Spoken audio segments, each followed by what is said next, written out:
Hello friends, my name is Drishti and I welcome you all in this new series by Drishti IAS, that is Target UPSC Prelims 2024.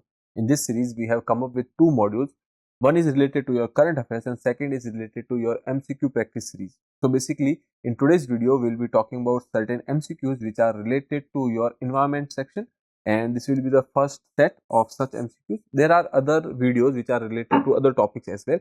So please go and watch that. And this current affairs series has already started, so you can watch those videos. Okay, so let's start. Before going ahead, I would like to make an announcement that Drishti IAS has come up with a UPSC Prelims Test Series 2024. This will start from 7th of April and it will have nearly 10 tests which will include GS as well as your CSET. Okay, the mode of the test would be online as well as offline, and when we are talking about the medium, it will be available in both Hindi as well as English medium. So don't delay this process. You can join this test series and enhance your preparation. So let's start with the question number 1. In nature, which of the following organism is or are most likely to be found alive on the soil-less surface? Here they are talking about soil-less surface. When we are talking about soil-less surface, either they are talking about rocks or in an area where is no soil. Okay. So basically, you can say that they are talking about primary succession. Okay. If you have not read successions, primary and secondary successions, please go and revise your notes, static. So that is important because this is important. So coming to the coming to the organisms which are given here: ferns, lichens, mosses, and mushrooms. So basically, when we are talking about those organisms which can live on rock, so here lichens and mosses are the organisms which can live on rock without any soil. Okay, so option C would be a right answer. That says lichen and mosses are such organisms. Okay, let's see the explanation here. When we are talking about this picture here, you can see these are basically your lichens. Okay, so when we are talking about lichens, they are actually available on the rocks. Here you can see these white portion over here which we are looking here. These are basically some kind of layers which are happening or the formation forming on the rock surface itself. Okay, so these are lichens, and when we are talking about this green appearance on the rocks, okay, so these most of the time these you can see these lichens and the mosses are basically go side by side here. So these are mosses. Okay, they will have green appearance. And then when we are talking about this particular plant over here, these are ferns. Okay, ferns require soil. Ferns or mushroom, all these particular organisms, they require soil. Okay, so they will have a nearly a leaf like structure, so we can say that these are ferns and mushrooms, etc. They will require soil. Okay, and lichens and mosses do not require soil. They can live on the rocky surface. Okay, they can grow on the rocks, thus they are likely to be found alive on the soil-less surfaces. Okay, now these are basically organisms which help in decomposition of the rock, or you can say disintegration of the rock. Okay, these layers, white layers, when they will be removed from them or by the natural process get removed from them, they will take certain part of those rocks, so ultimately they will form the soil. Okay, so that can give the you can say surface for the next type of plants to grow in. Okay.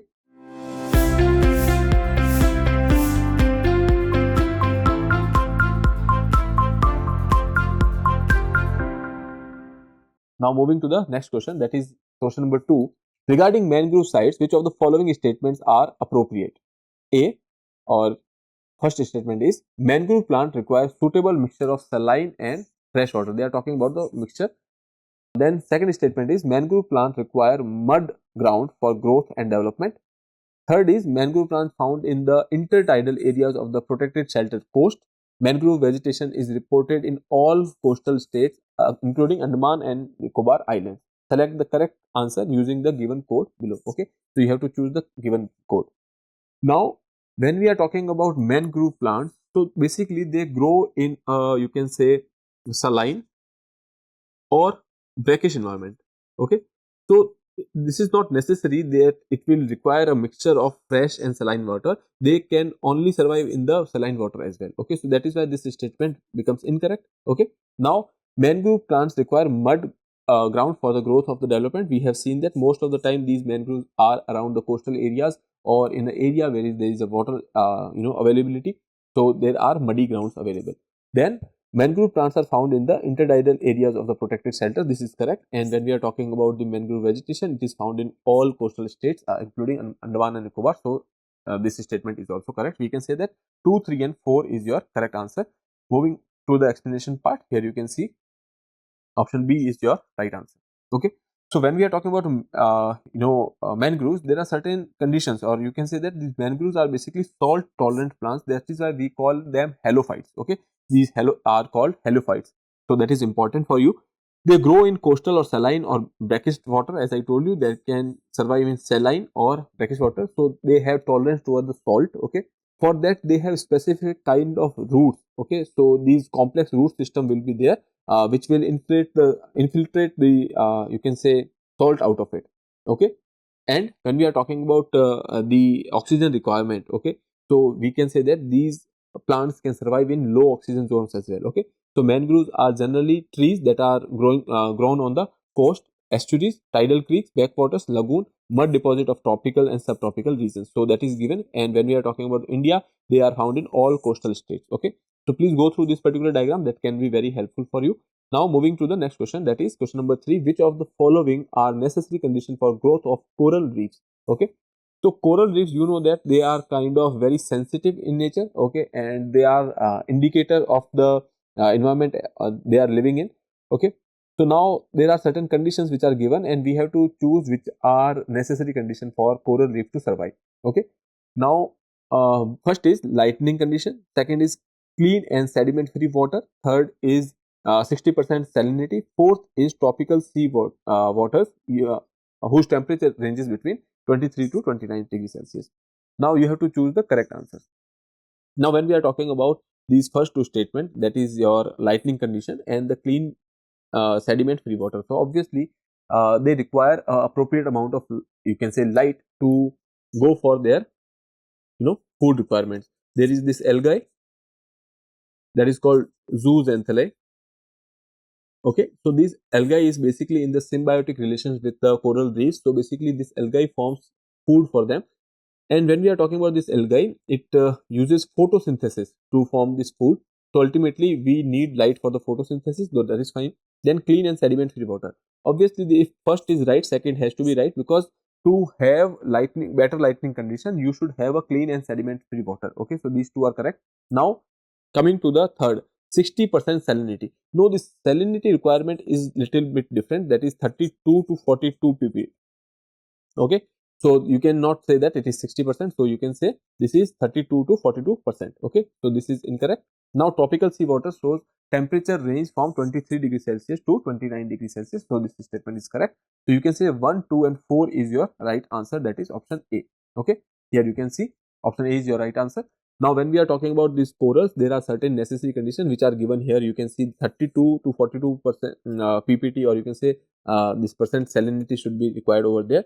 Then moderate water motion. Okay, water motion should not be very high because these coral needs a stability. Then clear water, as I told you, 𝐸𝐶 needs sunlight to form food.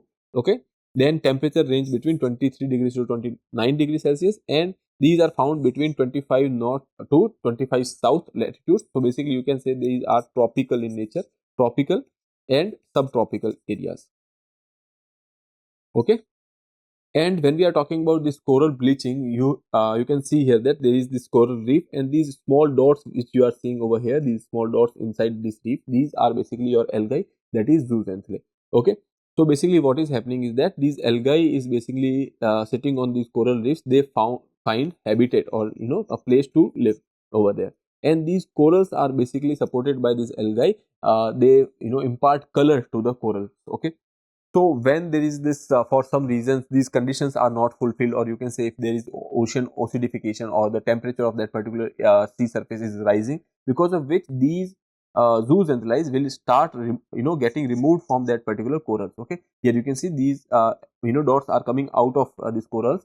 So basically they this is an indication that 𝐸𝐶 are leaving the corals. Okay, so ultimately when all of these algae leaves the corals, it will give you a very blatant picture, or you can say colorless picture. So basically that is what we call coral bleaching. Okay, corals, a healthy coral is a beautiful thing to look at, but when we are talking about this coral bleaching, they will lose their color itself. Okay, because these algae, that is 𝐸𝐶, will get removed out of it. Okay, so please remember the name of the algae, that is 𝐸𝐶, and how it is what is coral bleaching. and how it happens, that you can remember. Okay.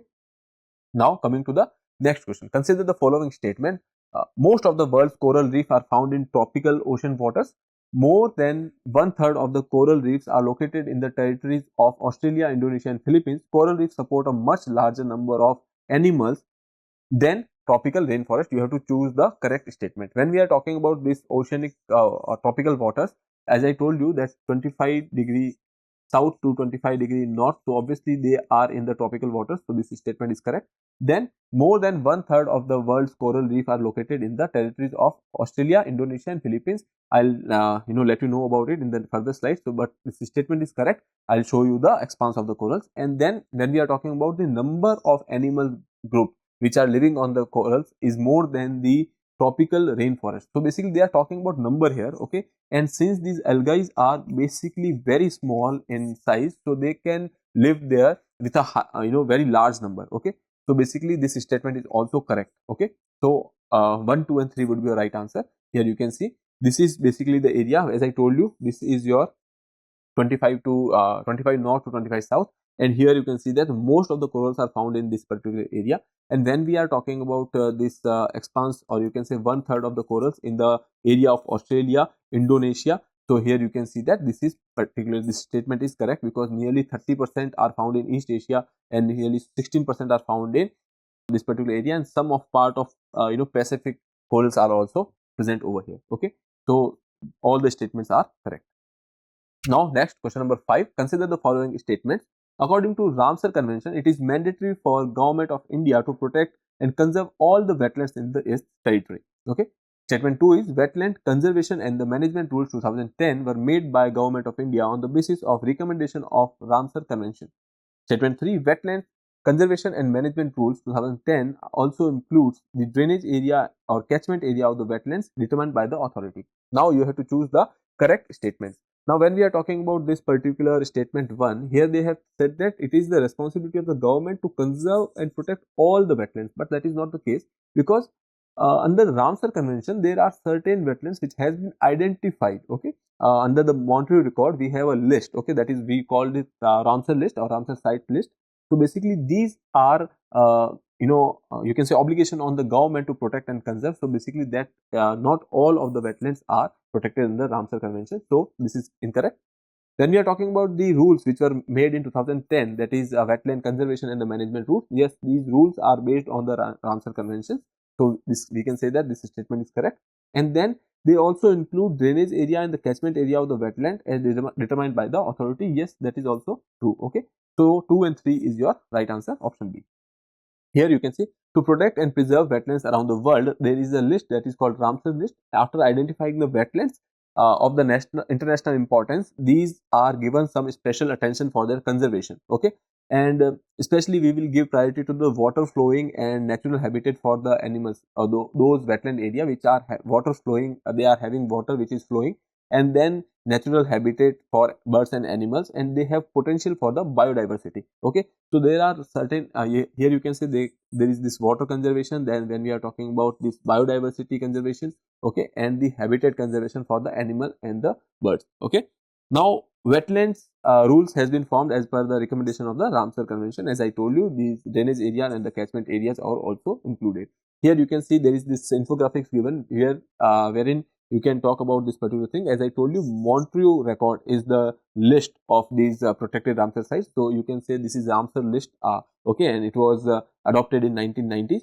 Okay, when we are talking about this Ramsar Convention, it was signed, or you can say adopted in 1971, and it has come into force in 1975. When we are talking about India, India joined, or in India it came in force in 1982. There are 80 sites right now, which is given 70. So basically you can say 75 earlier and 5 recently they were added.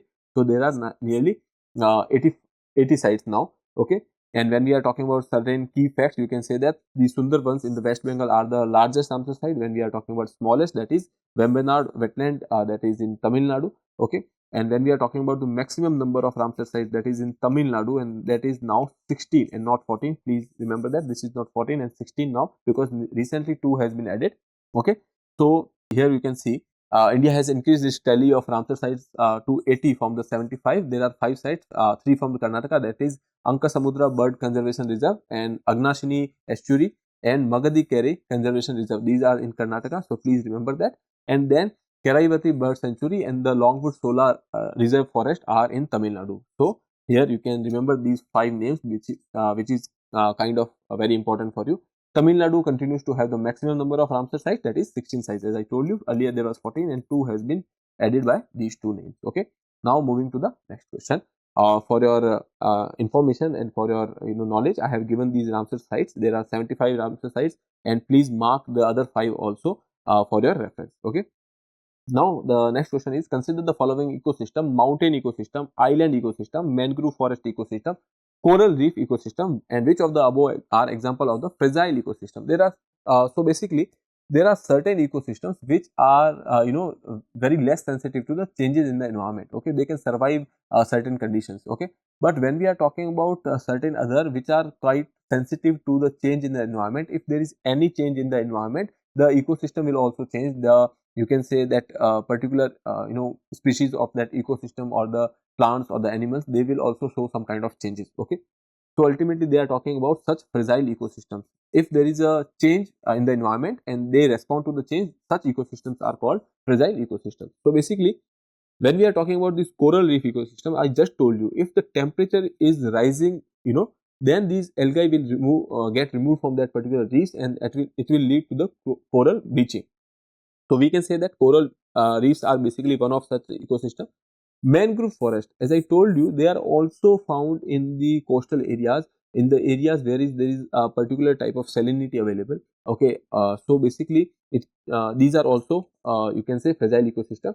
Island ecosystems, we provide special attention to Andaman and Nicobar, etc., Lakshadweep, etc., because there are island ecosystems and they are also fragile in nature. Okay, so there is one left, that is 1. So when we are having a look at this particular option, you can say 1, 2 and 3 or 4. All of them are correct. So all of them are basically your fragile ecosystems. Okay, here you can see some ecosystem can withstand a wide variation in the climate conditions and effect of land use, while others are sensitive to any environment change. Effect of small change in rainfall patterns or ambient temperatures often cause significant damage. Such basically ecosystems are called fragile ecosystems. Okay, so question number 7 you can see here. Ecosystem services are processed by which of the environment produces useful benefit for the humans. So basically they are talking about the ecosystem services. Okay, so ecosystem services are the processes by which the environment produces useful benefit to the humans. Okay, which of the following are the ecosystem services? Pollination of crops, provision of clean water and air, mitigation of environmental hazard, and carbon sequestration. So basically these are all services which are provided by the environment. When we are talking about the pollination of crops, there are certain processes like there is honeybee which is sitting on a particular flower and then they are sitting on another flower, that will lead to the pollination. So that is a service which is given by the ecosystem. Okay, so that is ecosystem service. Then provision of the clean water and air. You know that if biological oxygen demand of a particular water body is fulfilled, then this water body can clean itself. Okay, so similar is the case with the air. So basically we can say that that is also a service which is provided by the environment itself. Mitigation of the environmental hazards. Okay, and then carbon sequestration. Okay, capturing, or you can say carbon capturing, that is also provided by the ecosystem or the environment. So we can say that these are all correct over here. Okay, to get into details, here you can see that human beings benefit from the ecology in various ways. These benefits are collectively called ecosystem services. When we are talking about these support services, so there are basically certain supports which has been provided by the environment. That is, you can say there are nutrient cycles, there are water cycles. All these things are basically support systems which are provided by the environment. Then when we are talking about the provisioning services, these provisioning services can be some kind of product which is given by environment to you, or let's say you can say there is wood, there is food, there is fruits, vegetables. These are things which are given by the environment to you, that is water, food, air, etc. So that are basically your provisioning services. Regulatory services. So as I told you, these water bodies and air, they have this self-regulatory or self cleansing properties. Okay, So these services are also called regulatory services. They maintain the balance in the environment. Okay, and then cultural services. These cultural services are basically nothing but certain services which are provided by environmental tribes, etc. And there is some services which are related to tourism. Okay, and you can say some recreational activities which are provided by the ecosystem or environment. These are cultural services. Okay, so examples are given, so you can go through it. Okay, now moving further, next question. Floating treatment wetland FTW was inaugurated at Neknampur Lake in Hyderabad on the occasion of World Wetlands Day 2nd Feb. Please remember this particular fact. In this context, consider the following statements. Floating treatment wetland is based on soil-less hydroponic technology, which we will see in the coming slides. It will help in cleaning the lake by absorbing excess nitrates and nutrients like oxygen present in the water. And third is, tulsi and ashwagandha plants have been planted as a cleaning agent in the floating treatment wetland plants. Okay, so you have to choose the correct statements. Okay, when we are talking about this floating treatment wetland plant, this uses a technology that is soil-less hydroponic technology. Here you can see this is the picture of Neknampur plant. The objective behind is that this particular lake or water body is polluted, and now they are trying to revive it by removing the excess nutrients by this particular technology. A plant requires certain nutrients for the growth. Okay, so they have used certain kind of plants which can extract certain type of nutrition. Okay, so basically they have gone for a framework which we will discuss, but what is happening behind this is that these are plants which are having their roots in the water, and this water is having nutrient solution, because obviously when there is a water body, here you can see there are various nutrients, or you can say excess nutrients present over here. So these roots are basically taking these nutrients out of it and they are using it for their own growth. Okay, and when we are talking about this particular air stone which is providing oxygen. Okay, so basically in the hydroponics technology there is no soil. Okay, they are using nutrients from the water and air from the air stone. Okay, so basically in hydroponics technology what happens is that whatever function which soil provides is being provided by this nutrient solution. Okay, so function of the soil is to provide water and nutrients to the plant. Okay, which is being done by these nutrient solution and the air stone. Okay, so basically this is the hydroponics technology which has been used in this basically Neknampur lake, wherein they have made these frameworks over here. These are wooden bamboo floating in water, and then they have been divided into cubicles using styrofoam, and then they have put some pebbles etc. to support this particular plant, and now their roots are inside this water, and these roots are basically taking nutrients from this particular water body. Okay, so ultimately it will lead to the cleansing of this water body.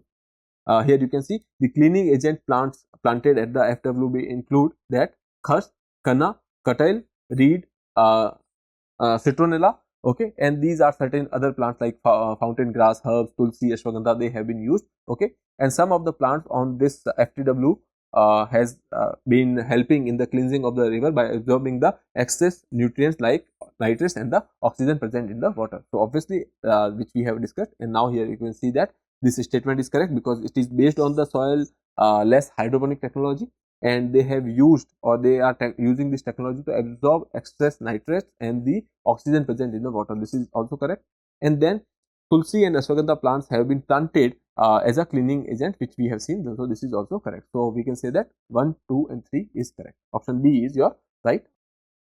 Now question number 9. Which of the following international organizations are partners of Ramsar Convention? Okay, so here we have BirdLife International, World Wildlife Forum for Nature, Fund for Nature, and Global Tiger Forum, Coalition Against the Wildlife Trafficking.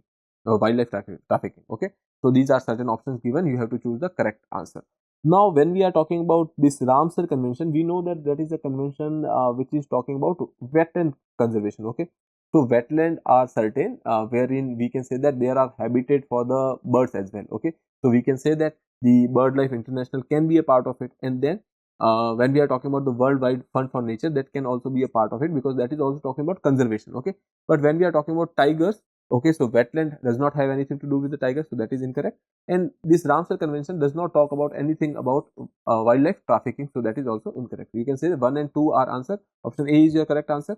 Other than that, there are 6 bodies which has been given a formal status of international organization partners. That is BirdLife International, then IUCN, which you must remember, that is International Union for Conservation of Nature, then IWMI, that is International Water Management Institution. Obviously, when we are talking about wetlands, wetland has water, and then this is logical that it can go for such partners. Then Wetland International, that is also logical. Then we have this World Wildlife Fund for Nature and Wildfall and the Wetland Trust. Okay, so these are 6 bodies which you can remember. These are basically formal international organization partner of Ramsar Convention. Okay, now next question, that is, consider the following statement.